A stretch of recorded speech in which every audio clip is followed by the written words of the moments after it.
15 years ago, but it didn't pass. If it had passed, we wouldn't be in this fiscal situation that we're in right now. So I urge my colleagues to vote for S.J.Res.10. I yield the floor.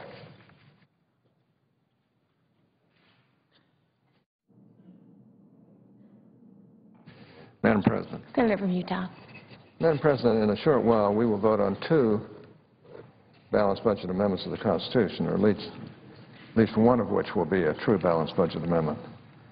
One of those amendments, Senate Joint Resolution 10, the amendment supported by every Senate Republican, addresses the fundamental crisis of our time. That is a crisis of exploding debt caused by excessive spending. The other amendment does not address that crisis and therefore cannot put this country back on a sound fiscal footing. The votes we cast today will tell the American people whether we honestly acknowledge the fiscal crisis posed by our $15 trillion national debt and whether we are serious about prescribing an effective cure. Exploding budget deficits and skyrocketing national debt are symptoms of an addiction to overspending. A real solution must address the real cause of this crisis, not just its symptoms. Congress will not kick its overspending addiction alone, but only if required to do so by the Constitution itself. One of the amendments before us today, S.J.Res.24, simply cannot be a solution because it does not address the overspending that causes this crisis. This amendment, offered by my colleague from Colorado on behalf of the Democrats, Senator Udall, purports to require balanced budgets, but for purely political reasons, explicitly exempts significant portions of the very government spending that will most aggressively drive our future debt. The Democratic alternative sets no overall limit on government spending, allowing Congress to continue spending with impunity. The Democratic alternative does nothing to restrict the propensity of Congress and the President to raise taxes on families and businesses as a way of compensating for their failure to reduce spending and in order to fuel more spending in the future. In fact, as my friend Senator Kyle pointed out yesterday, the Democratic alternative actually makes it harder to cut taxes. And to top it off, the Democrats' amendment not only sets no limits on Congress raising taxes, but it appears to allow judges to raise taxes to balance the budget. In other words, the Democratic alternative allows Congress to continue doing exactly what has caused this crisis in the first place. It allows members of Congress committed to a tax and spend philosophy to continue sending taxpayer dollars to special interests at the expense of the general fiscal health of this country. The so-called solution that continues to enable out-of-control spending is no solution at all. Maintenance of this tax and spend status quo is the priority of those who support the Democrat alternative. Just listen to their criticism of my amendment, S.J.Res.10, the one supported by all Republican senators, every one of us. They criticize, the Democrats criticize my amendment's requirement that Congress balance its books as too stringent. They criticize it for not allowing more stimulus spending. My gosh. And they criticize it for not allowing easy tax increases. The people of Utah, and most Americans for that matter, would respond that these are the very restrictions that Congress needs. They would say that these restrictions are long overdue and would be positive additions to our Constitution. So it is no wonder that the advocates of the worn-out philosophy of tax and spend view the provisions of S.J.Res.10, our constitutional amendment, as a threat. They are a threat. Our amendment provisions are a threat to those whose only plan is to sit on their hands while our debt continues to skyrocket. The strong balanced budget amendment offered by the Republicans directly addresses the real cause of our budget crisis and offers equally direct solutions. It requires supermajorities. That doesn't mean you can't do things. It just says you have to have supermajorities to raise taxes. It means it requires wide bipartisan agreement for deficit or excess spending, as well as for raising either taxes or the debt limit. I would note that a supermajority to raise the debt limit was in the balanced budget amendment that passed the Senate back in 1982. I know because I was the one pushing it. It passed the Senate. Our amendment limits both spending and the tax increases that fuel more spending. This is really more than a balanced budget amendment. It is a fiscal discipline amendment or a constitutional amendment for limited government. Much of the Western world now faces a debt crisis. The Eurozone is nearly reaching the point of no return. The United States is closing in on that same point of no return, with our total debt already equal to 100% of our entire economy, of our GDP. The national debt now amounts to about $48,000 for every man, woman, and child in America. Interest payments alone on this debt are now greater than spending on most other federal programs and would be even higher if interest rates were not today at historic lows. Annual budget deficits today are larger than the entire national debt when I introduced my first balanced budget amendment. Let me say that again. Annual budget deficits, just the deficit this year and last year, just standing alone, this year's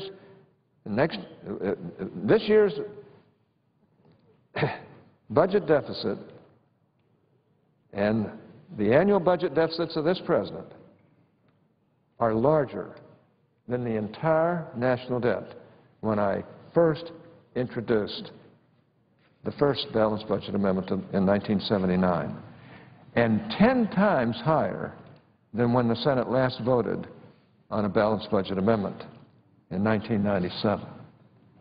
More than 2 centuries ago, America's founders warned of the dangers of debt. Thomas Jefferson, the forebear of the Democratic Party, said that public debt is the greatest of dangers to be feared. He'd be aghast at what Democrats are trying to sell here today. Alexander Hamilton said that there ought to be perpetual, anxious, and unceasing effort to reduce debt as fast as possible.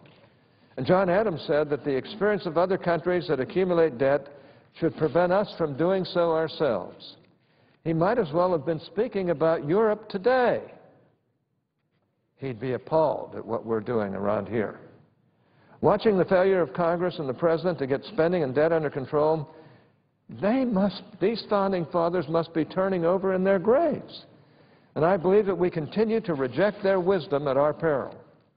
And despite all the evidence, opponents continue to claim that Congress will make the tough fiscal choices by itself, that Congress does not need any help. After so many years of failure that amounts to fiddling while our fiscal house is burning to the ground, that's the argument that they make. Closing their eyes, shutting their ears, and repeating the mantra that Congress does not need a constitutional amendment is exactly what got us to the edge of the cliff where we are standing today, and which we're about to go over if we don't get some restraints put on around here. If spending were a drug, Congress would be a very pathetic addict. An addict ignores the evidence and denies that he has a problem. An addict claims over and over that he cannot stop his addictive behavior anytime he wants. Or that he can stop his addictive behavior anytime he wants. But like a real addict, Congress cannot kick the habit on its own. Congress needs some help, and the Constitution is the way to get that help. And the Founding Fathers would have loved this amendment. Think of Senate Joint Resolution 10 as a constitutional intervention. It will require not only that the federal budget be balanced, but that it be balanced in the right way. When we vote on these amendments, senators will demonstrate where they stand on the great crisis of our time. Voting against any balanced budget amendment simply endorses the status quo. It ignores the evidence and pretends everything is fine even as we head for the cliff. And this is the only amendment that deserves the title of balanced budget constitutional amendment. But voting for the Democrats' alternative, Senate Joint Resolution 24, also endorses the status quo because it barely touches the symptom, budget deficits and debt, while ignoring the cause, government spending. Without covering all government spending and without setting real limits on spending and taxes, the Democrats' alternative does little more than put a Band-Aid on the problem. And it isn't even a good Band-Aid that holds. The only proposal before us that effectively responds to our budget crisis is Senate Joint Resolution 10. It is the only proposal that addresses the real cause of the unbalanced budgets that are dragging us into the fiscal quicksand. This crisis threatens national security, economic prosperity, and maybe most important of all, individual liberty. Congress will not solve this crisis by itself. Senate Joint Resolution 10 is the only solution that addresses not only the symptoms of our fiscal crisis, but the cause as well. These are the facts. These are simply the facts, and I encourage my colleagues to support Senate Joint Resolution 10 today. Now, I heard the distinguished Majority Whip talking here earlier, and just for a minute I think he was saying, why do this? You know you can't win. Well, we don't know we can't win. But even if we can't, some fights are worth fighting, especially when our national security, economic prosperity, and individual liberty are at stake. That's what we're living with right now. The American people need to know where we stand, whether we will ever do anything real or do something real about our addiction to overspending. That is the bankruptcy of our country right now, the addiction to overspending. Our amendment ends that addiction. It gives you 5 years to get there, so it's a reasonable provision, but it does force you to get there. The Democrat amendment doesn't even attack the real problems. And it's there for eyewash purposes. It's there so that Democrats can say, well, we voted for a balanced budget amendment, even though it has really basically little to do with balancing the budget. I was enamored with the talk of the Democrat budget chairman yesterday, Senator Conrad from North Dakota. He went through all the problems we have and how deep they are and how problematic they are and what an addiction it is and all of that, and then said, but we can do it by just doing what's right under the Constitution and forcing ourselves to do what's right and just balance the budget without a balanced budget amendment. He couldn't have made a better case for the balanced budget amendment, because I've been here 35 years and I can say there hasn't been any real effort except during the mid-90s to do that, and that was when the first Republican House of Representatives and Senate in over 40 years took place. And it was when they did have a president, Bill Clinton, who recognized that, hey, the time has come to do something about spending.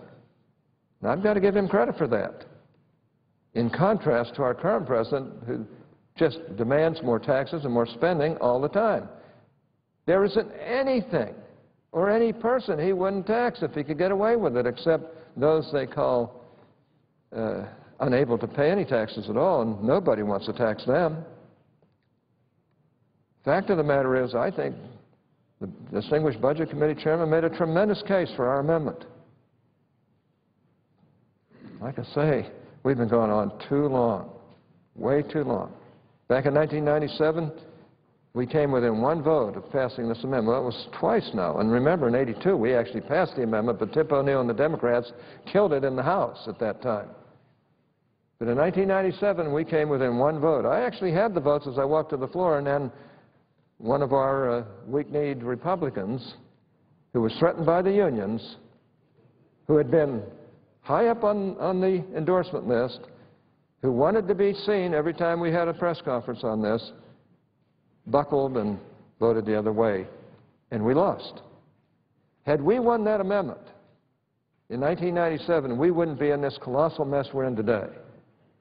And frankly, I, for one, hope we can get out of that mess. And the only way we're going to is through a constitutional amendment that does what this amendment that we're presenting actually calls for. I just do not believe that our friends on the other side are ever going to quit taxing and spending.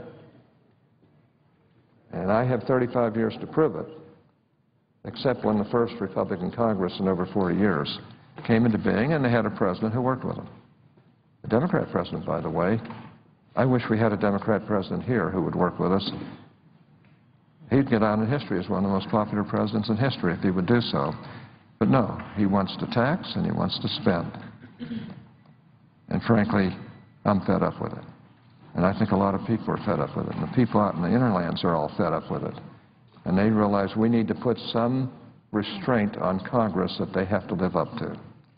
It doesn't mean you can't get a supermajority to raise taxes, or you can't get a supermajority to raise the debt limit, or you can't get a supermajority to an undeclared war, to give a good reason why our friends on the other side might want to support this. But it does mean that there will be restraints that will work and will keep this country secure and free. With that, I reserve the balance of our time and ask that any time be divided equally. And I suggest the absence of a quorum. Clerk will call the roll. Mr. Akaka.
When you guys are done.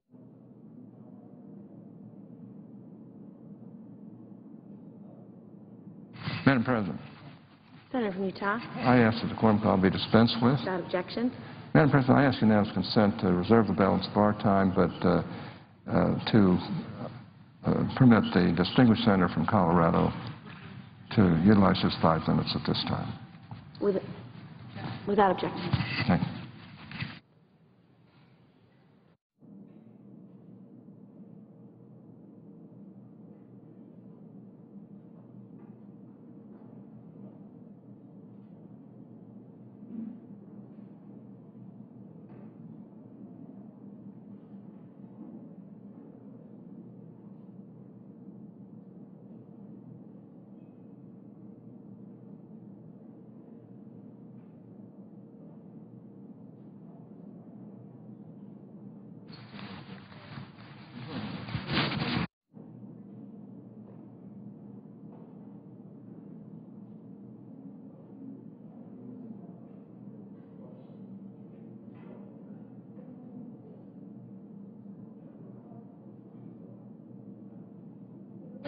Madam President.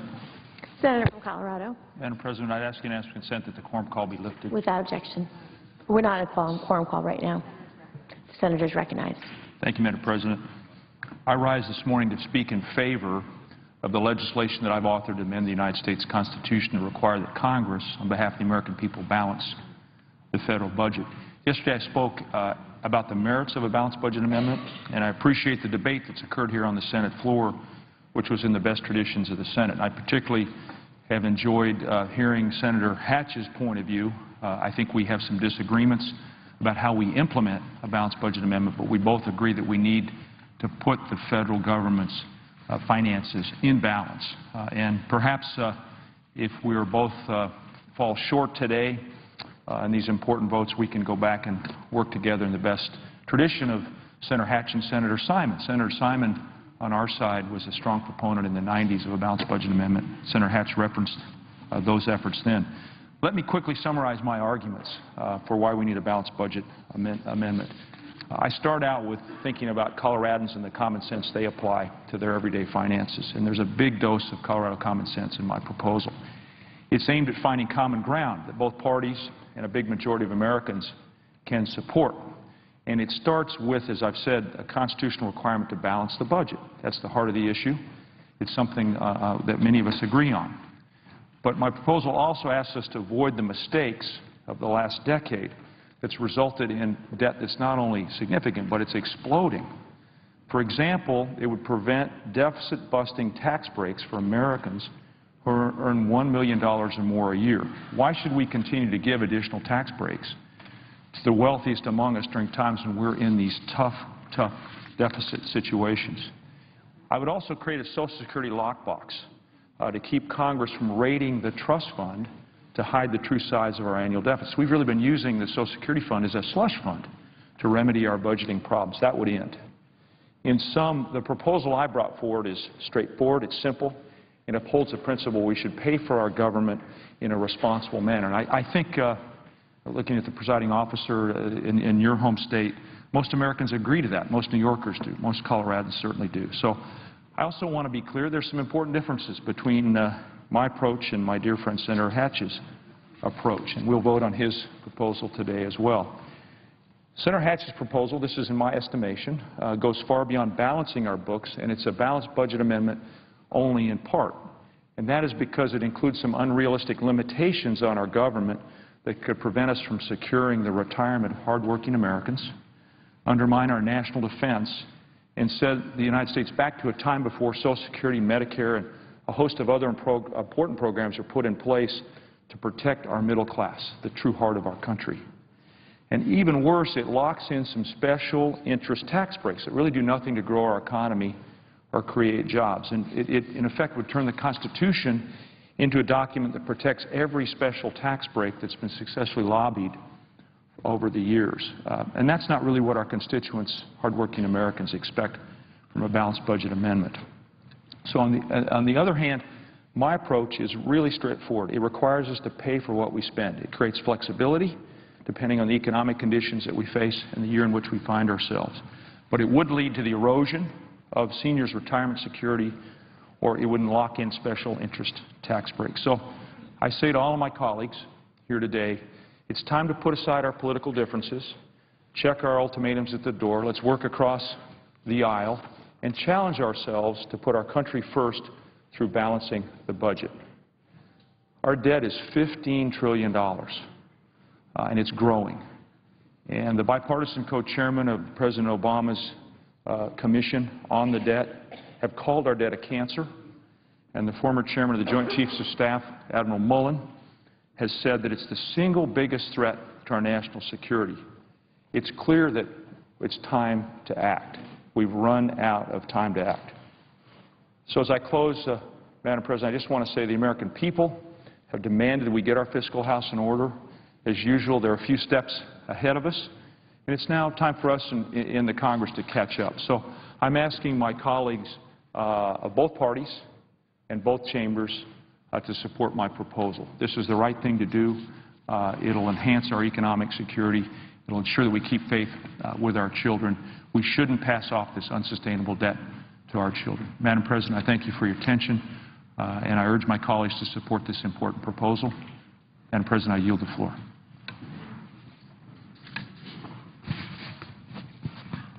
And I would note the absence of a quorum. Clerk will call the roll. Mr. Cochran.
Madam President, Senator from Utah. I ask that the quorum call be dispensed with. Without objection. How much time do I have left? 45 seconds. 45 seconds? Well, I ask that I be able to complete these remarks. It might take a few seconds beyond. Okay. Without objection. Madam President, critics suggest that votes for the balanced budget amendment, a vote for our balanced budget amendment, was a waste of the Chamber's time. That's pure bunk. The same folks that say we should not be voting on the Republicans' balanced budget amendment have also offered up their own amendment to show their constituents that they, too, want to balance the budget. I can tell you now that it is the Democratic alternative that misses the point for a number of reasons. One, it doesn't address the true crisis. We have a crisis of spending. We are $15 trillion in debt, and the Democratic alternative does nothing to address this. Two, it carves out massive portions of government spending from their definition of federal outlays. Three, even its balance requirements, the most basic feature of any balanced budget amendment, are easily overridden. Four, there is no cap on federal spending. And five, there is no supermajority requirement for tax increases. Put it all together, and this is what you get with the Democratic balanced budget amendment. You get a constitutional amendment that is going to force Congress to raise taxes on families and businesses to pay for out-of-control government spending, if you will. The Democratic alternative should be rejected. It might look good from a distance, but up close, it does not even begin to address our nation's fiscal crisis. With that, I yield the floor.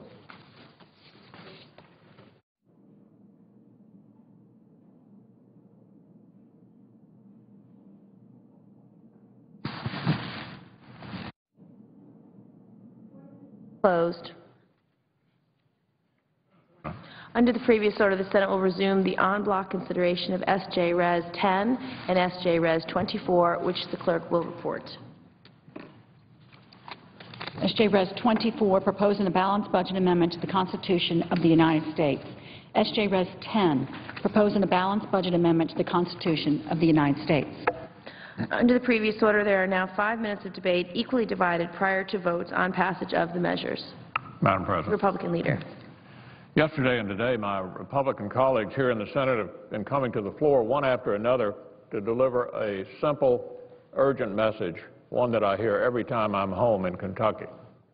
Washington simply must change course.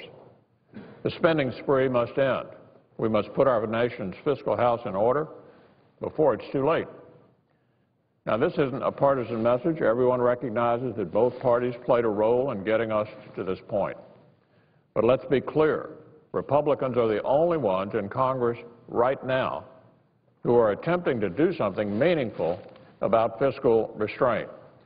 And the only way we'll actually achieve it is by acting together on serious legislation like the balanced budget amendment Republicans are voting on today, not through thinly veiled cover votes like the one Democrats plan to hold alongside this morning. For nearly 3 years now, Republicans have stood up to the fiscal recklessness of this administration and pleaded with the President and Democrats in Congress to stop the spending spree, stop it, and work with us on a serious plan to put our nation's fiscal house in order. For nearly 3 years, we've met nothing but resistance. I even read this week that some Democrats in Congress actually view our insistence on fiscal responsibility as a good political issue for them. They say Americans have moved on, that they don't want to hear about fiscal restraint anymore. Apparently, these Democrats are content to just let this crisis continue to build and build until it pops up in the polls again. Well, what Republicans have been saying this week is that we don't have that luxury. We can't wait for a European-style calamity to happen right here to finally do something about our fiscal problems. Nor should we want to. After all, we weren't elected to get reelected. We were elected to recognize the nation's problems and to face up to them with foresight and with courage. And that's why Republicans have kept up our call for a serious and effective balanced budget amendment. Now, we've seen all the statistics that Congress now borrows more than 40 cents for every dollar it spends. That interest payments on the debt alone will soon crowd out spending on things like education and even defense. That annual deficits under this president now routinely double and triple the previous record. And we know where it's gotten us. Under this president, the national debt has rocketed from $10.1 trillion all the way up to $15.1 trillion, more than 40% increase in the national debt under this president in a record time of less than 3 years. A run of fiscal mismanagement only matched in its recklessness by its total unwillingness to correct it. The president's most recent budget was so irresponsible that not a single member of the Senate voted for it, not one. The president's budget was voted down unanimously here in the Senate. What about the first ever downgrade of U.S. debt? Did that prompt action? Not in this White House. It prompted a round of shoot the messenger instead. This president's entire approach to our nation's fiscal problems has been to sit back and blame somebody else, even as he continues to make all of these problems worse. There was a time when President Obama claimed to believe in the importance of paying our debts. As a senator, he stood on this very floor and chastised his predecessor for even asking Congress to raise the nation's debt limit. He called it a failure of leadership. Yet earlier this year, as president, he demanded that Congress approve the single largest debt limit increase ever requested by a U.S. president without any plan at all to cover the cost. It was just this kind of fiscal recklessness that roused Republicans to recommit ourselves to the idea that if we're going to preserve the American dream for our children, Congress has to stop spending more than it takes in. And it was the Democrats' resistance to that idea that convinced us that the only way to make sure it happens is through a constitutional amendment that actually requires it. For too long, the politics of the moment or of the next election has been put ahead of Congress' responsibility to balance the books. Too many promises have been made that can't possibly ever be kept. And now the time for serious action has come. We must prevent what's happening in Europe from happening here. And that's just what our balanced budget amendment would do. By permanently limiting congressional spending to the historical norm of 18% of gross national product, and through a new 3/5 majority, supermajority of both houses of Congress to raise the debt limit, The balanced budget amendment Republicans are proposing today would go a long way in preventing that day of reckoning from happening right here in America. Every single senator should support it. Democrats here in Washington know the American people want Congress to get its fiscal house in order. That's why they've proposed a balanced budget amendment of their own. Unfortunately, they have no real intention of passing it. If they did, they would join us in supporting a bill that we know would lead to the kind of fiscal restraint the American people are asking for. So I would ask my friends on the other side to join us. It's not too late. We're only going to solve this problem together. Republicans are doing our part. We need them to do theirs. The American people are asking us to act. Let's do it. If this president won't take America's fiscal problem seriously, Congress should do it for him. Madam President, I yield the floor. Madam President.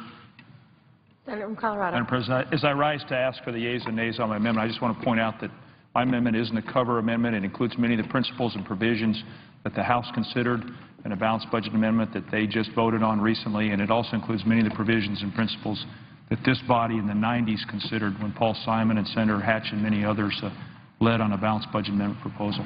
With that, Madam President, I ask for the yeas and nays on Senate Is there a sufficient second? 24, Senate Joint Resolution 24. There appears to be. The clerk will call the roll. Mr. Akaka. Mr. Alexander. Ms. Ayotte. Mr. Barrasso.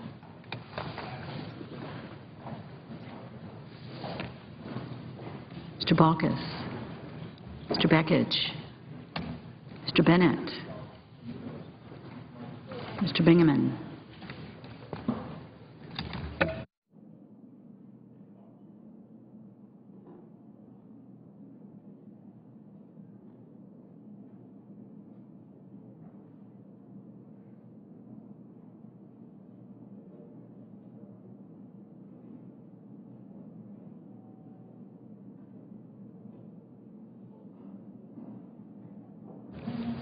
Mr. Blunt, Mr. Bozeman, Mrs. Boxer, Mr. Brown in Massachusetts,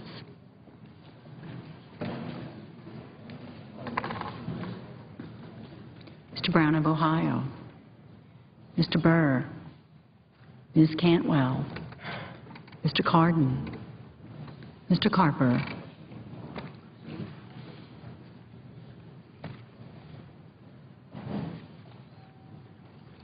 Mr. Casey, Mr. Chambliss, Mr. Coates,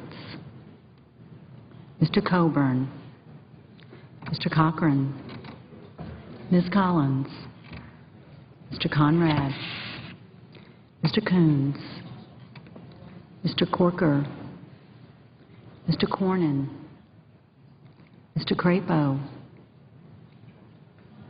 Mr. Dement, Mr. Durbin, Mr. Enzi,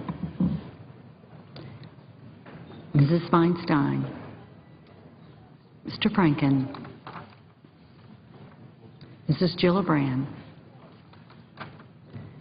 Mr. Graham, Mr. Grassley,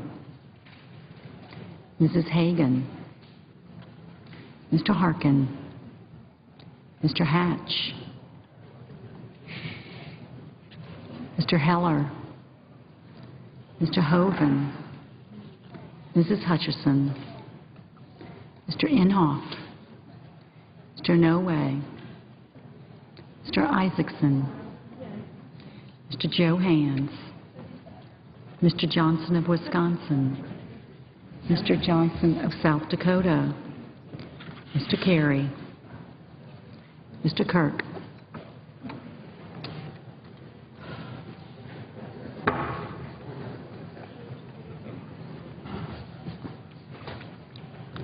Ms. Klobuchar, Mr. Cole, Mr. Kyle, Ms. Landrieu, Mr. Lautenberg, Mr. Leahy, Mr. Lee,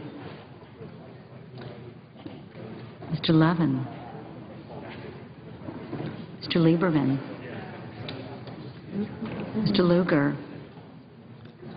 Mr. Manchin. Mr. McCain.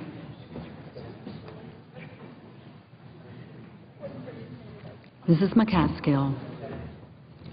Mr. McConnell. Mr. Menendez. Mr. Merkley. Ms. Mikulski. Mr. Moran. Ms. Murkowski.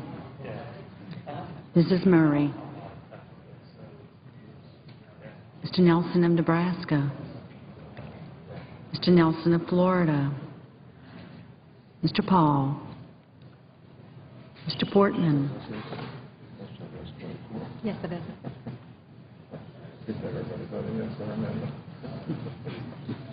Mr. Pryor. Sticky wicket.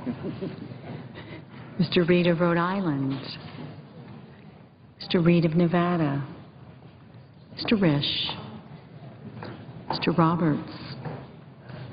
Mr. Rockefeller. Mr. Rubio. Mr. Sanders. Mr. Schumer. Mr. Sessions. Mrs. Shaheen.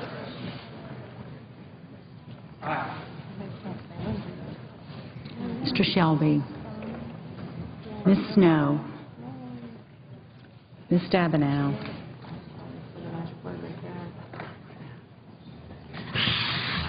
Mr. Tester. Mr. Thune. Mr. Toomey. Mr. Udall of Colorado. Mr. Udall of New Mexico. Mr. Vitter. Mr. Warner. Mr. Webb. Mr. Whitehouse. Mr. Wicker. Mr. Wyden.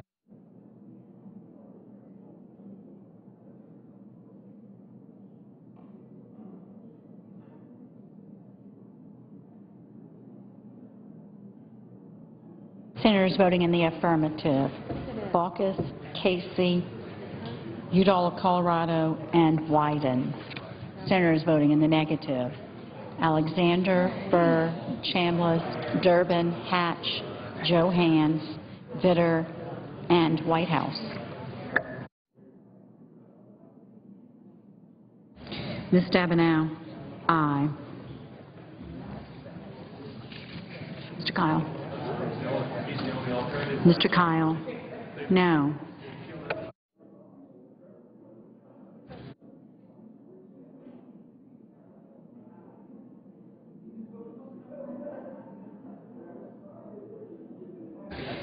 Mr. Dement, no.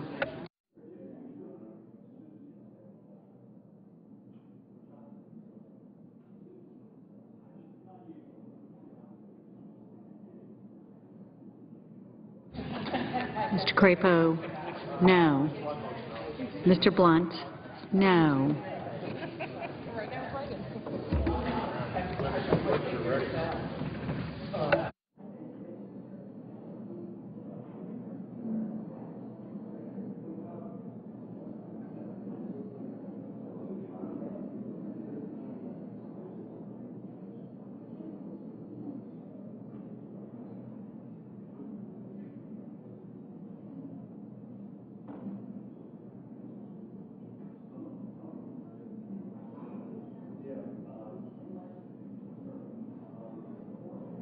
Mrs. Murray. Mrs. Murray, no. Mr. Wicker, no.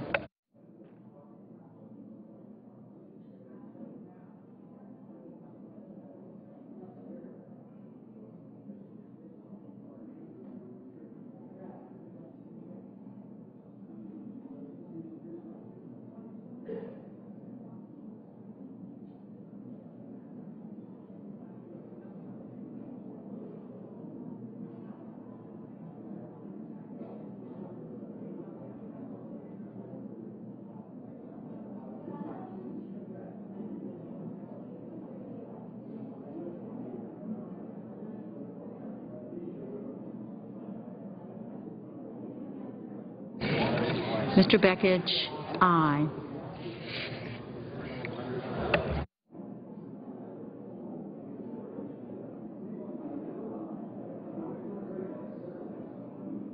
Mrs. Boxer, no.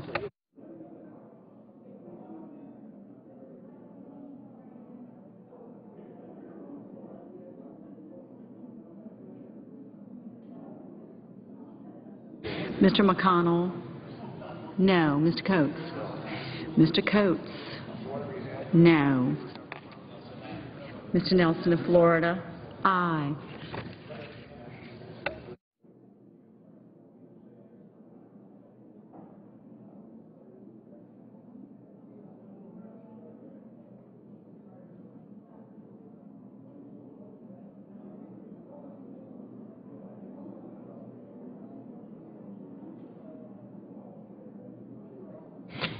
Mr. Cochran, no. Mr. Rubio, no. Mr. Brown of Massachusetts, no. Mr. Lugar, Mr. Lugar, no. Mr. Reed of Rhode Island, no. Mr. Isaacson, no. Mr. Warner, no.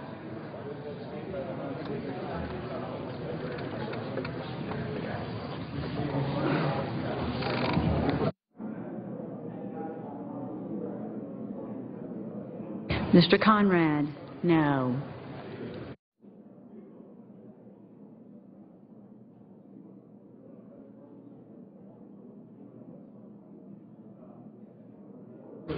Mrs. Gillibrand, aye.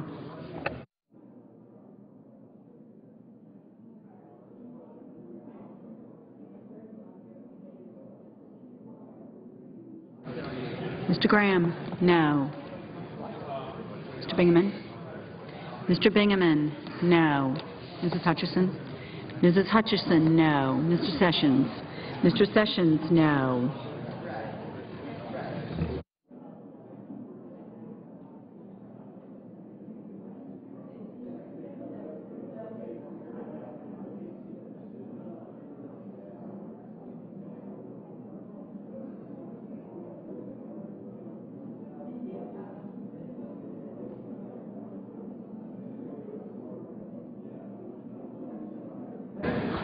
Mr. Tester, aye.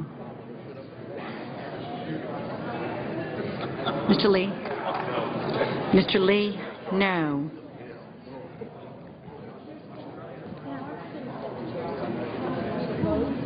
Ms. Collins?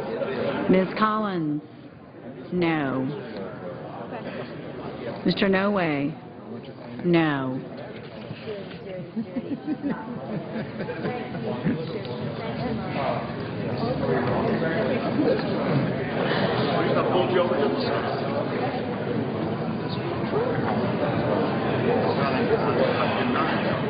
Mr. Roberts, no. Mr. Grassley? Mr. Grassley, no.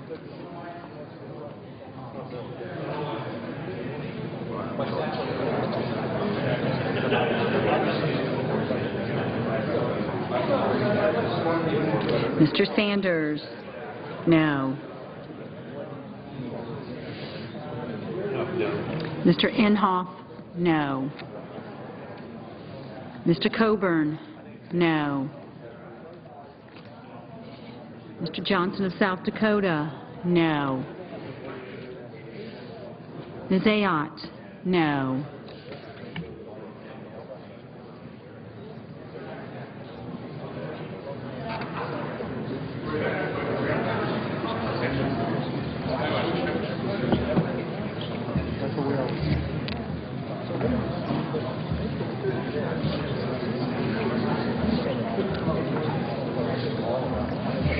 Mr. Cornyn. Mr. Cornyn, no. Mr. Johnson. Mr. Johnson of Wisconsin, no. Ms. Moran. Mr. Moran, no. Ms. Klobuchar, aye.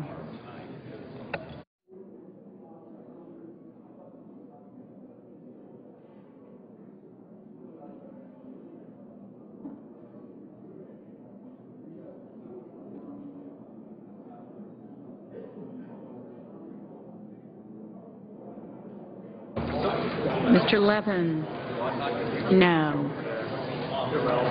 Mr. Brown of Ohio? Aye. Mr. Akaka? Mr. Akaka? No. Mr. Leahy? No. Mr. Coons? Mr. Coons? No.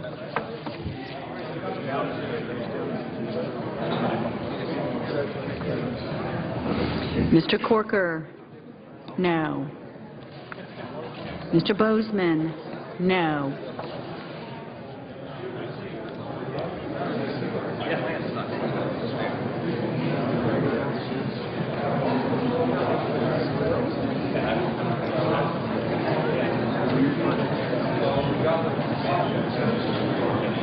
Ms. Lautenberg? Mr. Lautenberg? No. Mrs. Feinstein? Mrs. Feinstein? Aye. Mr. Risch? No.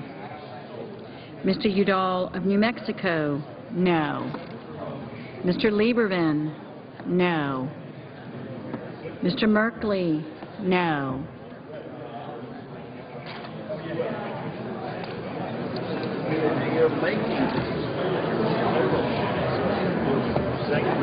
Espresso?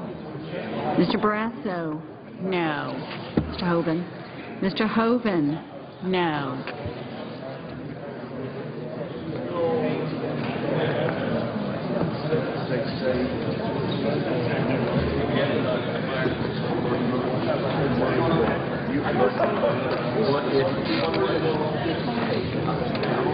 I forgot to take a glass of water.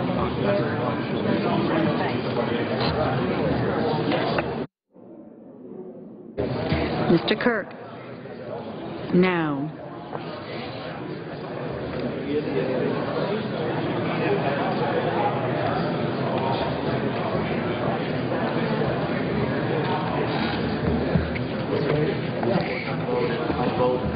Mr. Heller?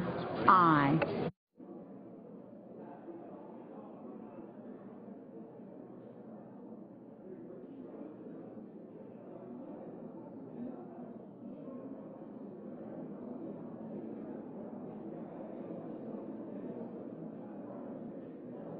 Mrs. Hagan? Aye. Mr. Franken? No.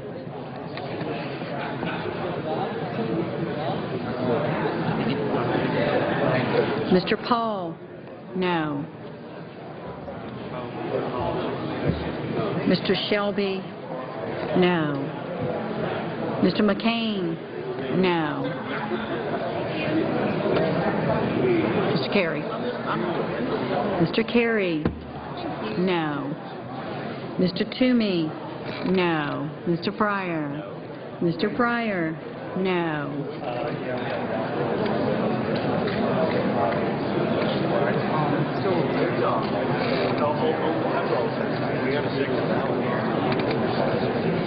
Mr. Enzi? No. Ms. Snow? Ms. Snow? No.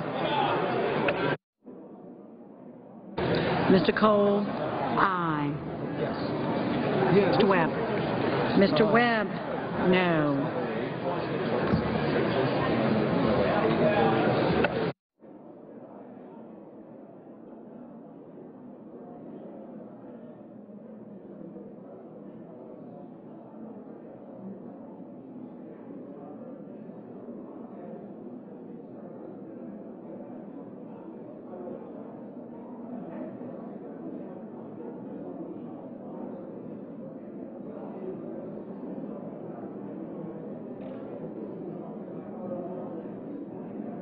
Mr. Bennett? Aye.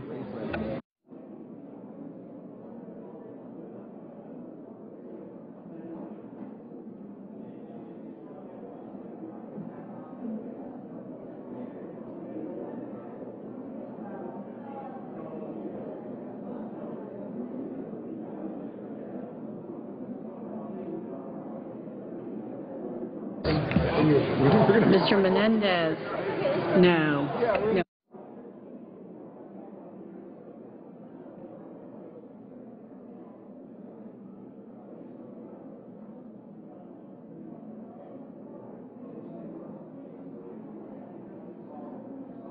Mr. Manchin, aye.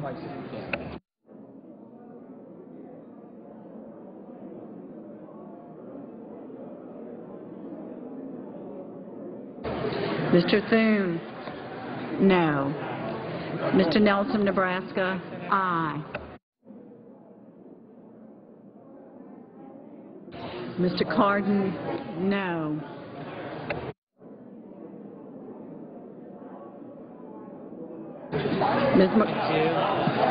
Ms. Mikulski, no.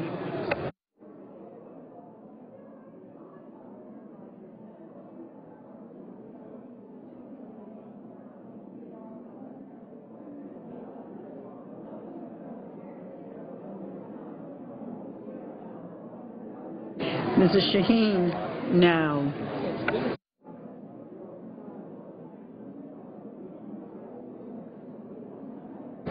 Mr. Schumer, no.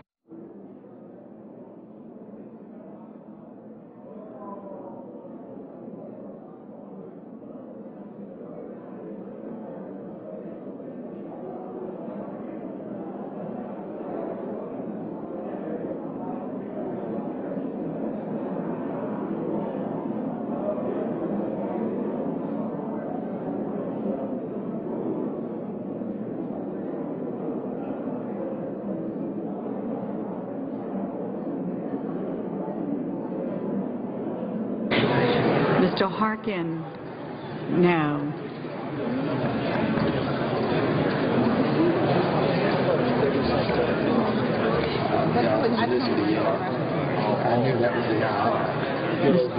Mr. Carpenter, Mr. Carper, aye.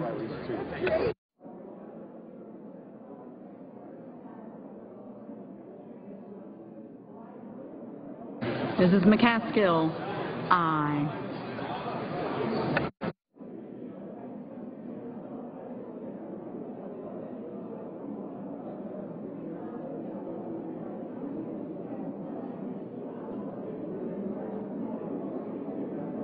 Ms. Landrieu, no. Ms. Murkowski, no.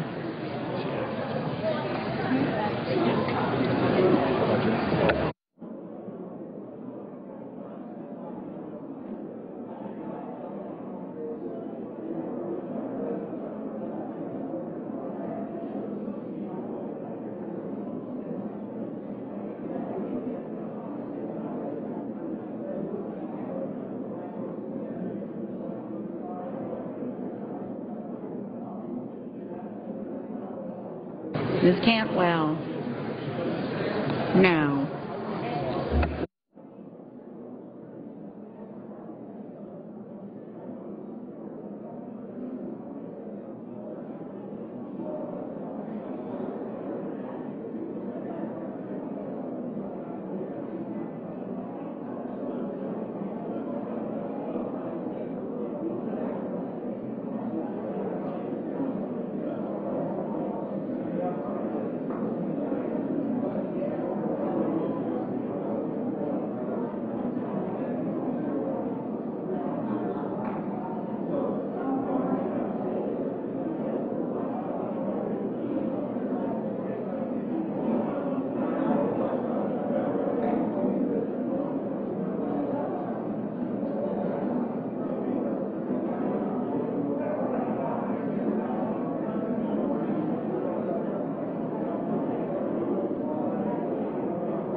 Mr. Portman, no. Mr. Rockefeller, no.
Mr. Reed of Nevada.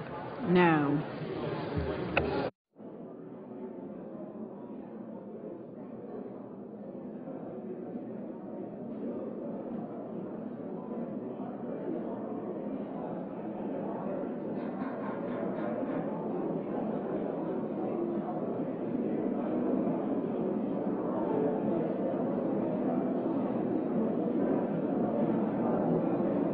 Mr. Blumenthal. Aye.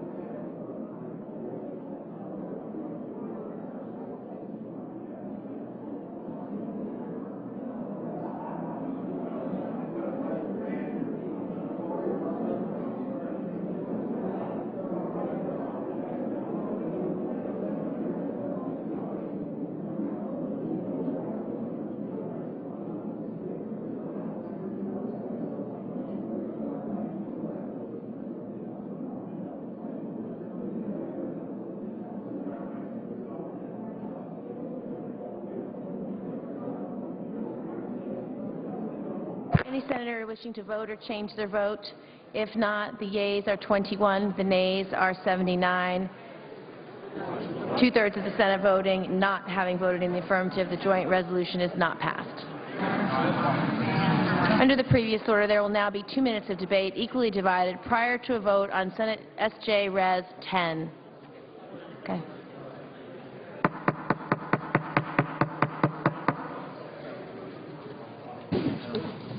We have order. Who yields time?